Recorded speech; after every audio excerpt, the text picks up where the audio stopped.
कुछ दिन पहले पुलिस वालों ने मुझे एनओसी के लिए कहा है, उन्होंने रोका है। 6 पुलिस वाले आ गए हैं इस तरह से जैसे मैं कोई दहशतगर्द हूँ या कुछ हूँ। वो कह रहे यार एनओसी लेके आओ, नहीं तो हम एफआईआर काट देंगे, और हमें पूछने वाला भी कोई नहीं है। नेगेटिव काम के लिए कोई एनओसी नहीं है, पॉजिटिव काम करें आपके लिए एनओसी जारी हो जाता है। वो खैर अभी तक जो जारी भी नहीं हुआ, मैंने एप्लीकेशन भी की हुई है। भाई वगैरह वो घर से निकालने के चक्कर में है, वो कहते जी यहाँ से निकल जाओ बस। घर के बिल वगैरह मैं पे करता हूँ, घर के अखराजात काफ़ी ज़्यादा देखने पड़ते हैं। हालांकि बड़े भाई थे, कभी ईद नहीं मांगी, कभी कोई चीज़ नहीं मांगी उनसे। अपने बलबूते पे दुकानों पे भी लगा हूँ। मैं 11 साल का था जब का काम कर रहा हूँ। मैं उन्हें खुदकुशी का भी बताता हूँ तो वो कहते हैं आज ही कर ले। अस्सलाम वालेकुम जी, मैं हूँ फैसल खान सूरी और आप देख रहे हैं एनपीजी मीडिया। नाज़रीन, आज एक ऐसे मुजस्मे के साथ आपकी मुलाकात करवाऊंगा जो कि गोल्डन मुजस्मा है, लेकिन उसके पास दिल भी है, आंखें भी हैं, टांगें भी हरकत करती हैं, उसके बच्चे भी हैं, उसने जॉब भी की हुई है सरकारी, लेकिन अब वो एक मुजस्मे की सूरत में रोड पर खड़ा होता है और लोग उसकी मदद करके जाते हैं। कैसे हैं आप? जी शुक्र अल्लाह का। हैरानगी की बात यह है, इनके लिप्स हरकत नहीं करते लेकिन इनकी आवाज़ आती है। कहाँ रहते हैं आप? सर मैं रहता हूँ तो करीब ही हूँ लाहौर के, तो काम लाहौर में करता हूँ यादगार के बाहर। लेकिन कुछ दिन पहले पुलिस वालों ने मुझे एनओसी के लिए कहा है, उन्होंने रोका है। 6 पुलिस वाले आ गए हैं इस तरह से जैसे मैं कोई दहशतगर्द हूँ या कुछ हूँ। तो वो कह रहे यार एनओसी लेके आओ, नहीं तो हम एफआईआर काट देंगे, और हमें पूछने वाला भी कोई नहीं है। अब मैं वो धमकियां दे रहे थे। जी, तो मैंने कुछ बोला नहीं उन्हें, मैं चुप करके वहाँ से निकल आया हूँ। लेकिन मेरा ये सवाल है कि अगर पॉजिटिव काम करने वाला, उसको कोई भी यानी कि एनओसी चाहिए है।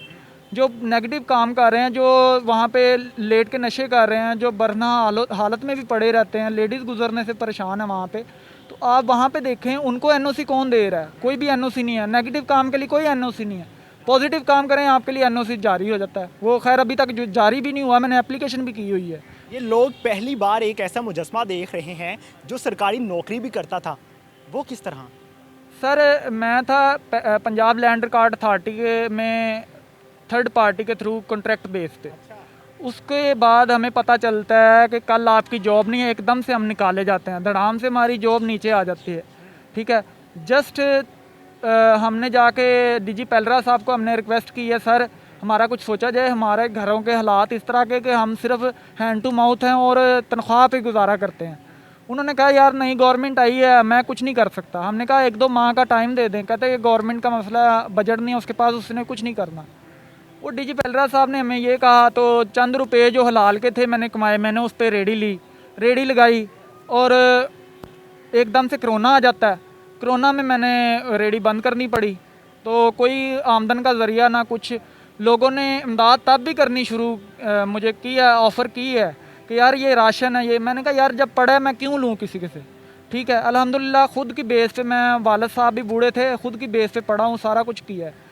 तो बड़े भाई तो तब भी ना कुछ करते थे ना अब करते हैं। मैं सबसे छोटा हूँ। आपके बच्चे भी हैं?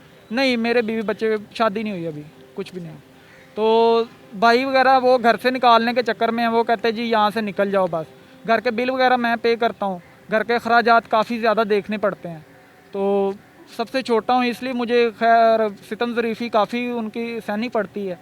तो मैंने फिर एप्लीकेशन की है पीएम इमरान खान साहब के नाम सिटीज़न पोर्टल पे कि सर ये इस तरह से मेरे मामलात हैं। मैंने अपने वालिद साहब बूढ़े थे, मैंने कभी 10 रुपये नहीं मांगे, और मुझे कोई हेल्प की जाए, मुझे जॉब दी जाए, यानी कि इस तरह की हेल्प की जाए कि मैं कुछ करूं। क्योंकि मैं रिस्पॉन्स आया एप्लीकेशन?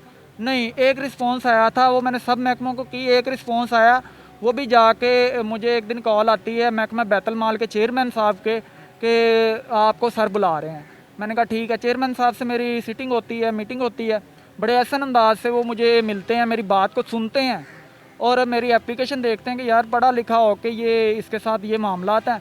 कुछ घरेलू भी थोड़े से मैंने लिखे थे, खैर मैंने वहाँ पे भी ओपन नहीं किए थे, लेकिन थोड़ा सा मैंने बताया था कि सबसे छोटा हूँ तो घरेलू मसले हैं मुझे। उन्होंने कहा यार मैं 10,000 की आपको हेल्प कर सकता हूँ, तो इससे ज़्यादा मेरे महकमे का कानून इजाज़त नहीं देता। मैंने कहा सर मेरी दरख्वास्त का मतन ये नहीं है, मेरी दरख्वास्त का मतन है कि मुझे जॉब दी जाए, मैं काम कर सकता हूँ। तो मैं हेल्प नहीं लेना चाह रहा इस तरह की, या किसी गरीब का हक मार रहा हूँ। बैतुल माल में तो वो जाते हैं जो माजूर हों, जो कुछ कर ना सकें। आपके पास ये आइडिया कैसे आया था कि मैं इस तरह से जाऊं, रोड पे खड़ा हो जाऊं, और इतनी गर्मी में ये ड्रेसिंग पहनना इंतहाई मुश्किल दिखाई देता है? आइडिया कहाँ से आया? सर आइडिया फ़ॉरेन में काफ़ी देर का मैं देख रहा था, क्योंकि 1.5-2 साल तो मेरी जॉब को भी हो गए। रेडी से भी बंदा कितना कमा लेता है, कुछ भी नहीं होता है। हम ही लोग कहते हैं कि जी 2-2 हज़ार की दिहाड़ी लगती है, कुछ भी नहीं है। सब अगर वो क्या सेल करते थे?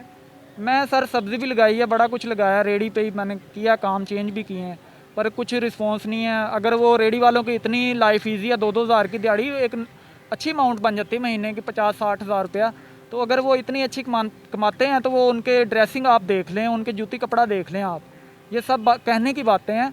और फ़ॉरेन में मैंने देखा था वीडियोस में कि वहाँ पे वो कलेक्शन बॉक्स रखते हैं और लोग अपनी मर्ज़ी से डाल के जाते हैं, ना वो मांगता किसी से ना कुछ है।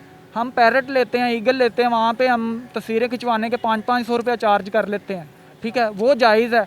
अब मैं भी अपना खर्चा करके खड़ा हूँ, डेली का मेरा 1000 रुपये का खर्चा सिर्फ ये पेंट का है। अच्छा, जो पेंट करते हैं उसका 1000 रुपये का खर्चा है? जी जी, 1000 रुपया खर्चा आ जाता है। अल्लाह ने खैर उसका भी रिज़्क लगाया जिससे लेता हूँ, तो अल्लाह ने देना होता है, इंसान तो नहीं देता। इस तरह चेन बनती है सबकी, तो वो मैं हालांकि ख़र्चा भी करता हूँ सारा कुछ, तो ये जायज़ नहीं है। गवर्नमेंट की नज़र में, यानी कि पुलिस वालों की नज़र में, वो पुलिस वाले आए हैं मुझे कह रहे हैं मुझे आप रोड के किनारे पे खड़े होते हैं, लोग तंग नहीं करते? नहीं, अभी तक किसी ने नहीं किया, लोगों ने पॉजिटिव रिस्पॉन्स दिया है। और मैंने हेल्प करके जाते हैं? जी, जो सेल्फियाँ लेते हैं, कोई वैसे भी ले लेता सेल्फी, लेकिन कहते नहीं है उसे हम, क्योंकि आपने फ़ॉरेन में देखा होगा वो भी इसी तरह खड़े होते हैं। मैंने कहा पाकिस्तान में यार कौन करता है इस तरह से, अगर कोई करेगा तो लोग तो कहेंगे ये मांगने वाला बैगर है। तो इस्लामाबाद में लड़का है, वो कराची से गया इतनी दूर से, उसे एनओसी भी मिला है, अच्छा, मिल गया उसको? मिल गया उसे, एनओसी भी मिला और आईडी कार्ड भी उसका गुमा था। लेकिन मेरा आईडी कार्ड भी, सारा कुछ, एप्लीकेशन भी हुई है, सारा कुछ हुआ है, तभी मुझे एनओसी अभी तक जारी नहीं हुआ। ये लाहौर डीसी चट्ठा साहब हैं, उनसे अभी तक मुझे एनओसी नहीं मिला। अगर मिलेगा तो वो भी मैं मीडिया पे बताऊंगा कि सर ने मुझे एनओसी दी है। इतनी मुश्किल से ज़िंदगी बसर कर रहे हो, कभी दिल किया खुदकुशी कर लूँ, ज़िंदगी जीने का दिल ना किया? सर ये दिन में पता नहीं कितने ख्याल आते हैं और कितने बहाने करके दिल को समझाता हूँ मैं। आप एक नौजवान हो, क्यों ये ख्याल आते हैं? ये नौजवान ही तो खुदकुशियाँ कर रहे हैं, आप देख लें जितने भी हैं। आप कराची वाला वाक़या देख लें, वहाँ पे क्या नहीं हुआ उसके साथ, उसके पता नहीं क्या हालात होंगे, कोई नहीं बताना चाहता यार। आप उसे, ऐसी क्या मजबूरियाँ हैं कि आपकी आंखों से आंसू गिरना बंद नहीं होते?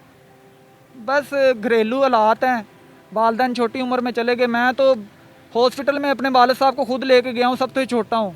हालांकि बड़े भाई थे, कभी ईद नहीं मांगी, कभी कोई चीज़ नहीं मांगी उनसे, कभी एक चीज़ नहीं मांगी, 1 रुपया नहीं मांगा है। अपने बलबूते पे दुकानों पे भी लगा हूँ। मैं 11 साल का था जब का काम कर रहा हूँ, तो अभी तक मैंने सुकून नहीं लिया। अभी भी मैं सुकून से बैठ जाऊँ तो मैं भूखा मरूँ। तो मैंने कहा चलो यार ये करके देखते हैं। एहसान ने किया, एहसान के कमेंट देखे हैं, लोगों ने पॉजिटिव रिस्पांस दिया। मैंने कहा लाहौर तो जिंदा दिल है, यहाँ पे करके देखते हैं। लाहौरियों ने रिस्पांस अच्छा दिया मुझे, 5-6 दिन किया है, वो आ गए हैं पुलिस वाले, तो उन्होंने कहा जी ये चक्कर है। बहुत से मांगने वाले वहाँ पे खड़े होते हैं, जहाँ पे आप खड़े होते हो। वहाँ पे बहुत से नशेई खड़े होते हैं जो मांग रहे होते हैं, बहुत से झूठे मांगने वाले होते हैं जिनके बाजू होते भी हैं लेकिन वो अंदर कर लेते हैं शर्ट में, या किस तरह से भी वो मांग रहे होते हैं। आपको ही क्यों एनओसी चाहिए? ये मुझे भी ये नहीं, आपने पूछा नहीं, सवाल नहीं किया? नहीं मैंने सवाल नहीं किया। आपको पता है कि पुलिस जो है वो तो कोई भी केस है उसको कैसे डील करती है। आपके इर्द गिर्द बहुत सी जिस्म फरोश करने वाली खवातीन भी खड़ी होती होंगी, कभी उन्होंने उनको रोका? नहीं, वैसे खड़ी तो होती है, मैं शोज़ में देखता रहता हूँ, लेकिन मैंने कभी वैसे रियल में वहाँ पे नहीं फिरती देखा कि मैं, क्योंकि शाम को तो चला जाता हूँ, शाम को ही शायद काम होता है। लेकिन बात यह है कि नेगेटिव काम करने के लिए आपको एनओसी की ज़रूरत नहीं है। 6 पुलिस वाले उनके पास नहीं खड़े होंगे कभी भी, लेकिन एक गरीब इंसान जो पढ़ा लिखा है, जो मजबूर है, ना किसी के आगे हाथ फैला रहा है, ना कोई नेगेटिव काम कर रहा है, उसे पॉजिटिव काम करने के लिए 6 पुलिस वाले आ जाएंगे। शादी क्यों नहीं की अभी तक? शादी बस घरेलू हालात हैं, बड़े भाई वगैरह, मैडम ने भी मेरे से रब्ता किया है कि सर मैं आपके इलाके में हूँ, वहाँ पे आ जाती हूँ। मैंने कहा मेरा इलाका है, वहाँ पे ना आना। बड़े भाई हैं, वो बदतमीज़ी करते हैं कोई भी आने जाने वाला। मैं आपको नहीं खुल के बता सकता क्या कुछ है क्या कुछ नहीं है वहाँ पे। खुल के बताएं, लोग जानना चाहते हैं। यार मेरी भाभी ने यहाँ तक के एप्लीकेशंस की हैं, बहुत ही वाहियात किस्म की हैं, मैं अब बता नहीं सकता। तो ये आप रिकॉर्ड पता भी करवा सकते हैं मुतलका। किस किस्म की एप्लीकेशन? और कोई भी, यानी कि आप देख लें खुद ही, अब लेडीज़ किस किस्म की करवा सकते हैं। हरासगी की? जी। और कोई भी आप भरोसा करते थे? बस इसी तरह, और कोई भी एलिगेशन प्रूव नहीं हुआ अभी तक। टेबल टॉक पे अल्हम्दुलिल्लाह इतनी बात करने की मेरी है कि मैं टेबल टॉक पे आ जाता हूँ। तो वो तो खैर किसी चीज़ में वो ना, घर में अगर कोई आता है तो बदतमीज़ी करते हैं, मैडम आ जाती वहाँ पे इनसे बदतमीज़ी करते कि यार ये तो इनका घर नहीं है, ये नहीं है, वो नहीं है, तो ये मेरा घर है, क्या मेरे वजह है, क्यों इल्ज़ामात लगाए जाते हैं आपकी भाभी की जानिब से? वो कहते घर से निकल जा बस। अच्छा। वो ये कहते, मैं उन्हें खुदकुशी का भी बताता हूँ तो वो कहते आज ही कर ले।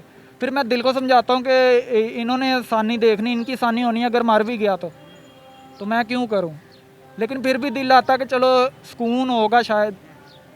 बिल्कुल जी, एक वो शख्स जो मेहनत के साथ कमाना चाहता है, अपनी स्किल्स इस्तेमाल करके कमाना चाहता है, उसको रोका जाता है और कहा जाता है कि आप एनओसी लेकर आएँ, फिर आपको खड़े होने की इजाज़त दी जाएगी। लेकिन वो लोग जो जिस्म फरोशी के लिए खड़े होते हैं और बहुत से ट्रांसजेंडर जो रोड्स पे खड़े दिखाई देते हैं आपको, उनको कभी नहीं रोका जाता कि आप एनओसी लेकर आएँ, फिर आपको जिस्म फरोशी के लिए काम करने दिया जाएगा। क्या ये जुल्म नहीं है? एक ऐसा मुआशरा जो इस्लामी मुआशरा कहलाता है, उस मुआशरे में आप अपनी स्किल्स भी दिखाकर कमा नहीं सकते, तो कहाँ का इंसाफ है ये इंसाफ कौन देगा? इसी के साथ मुझे दीजिए इजाज़त। आप बताइएगा कमेंट्स में कि इंसाफ कौन देगा। अल्लाह निगहबान।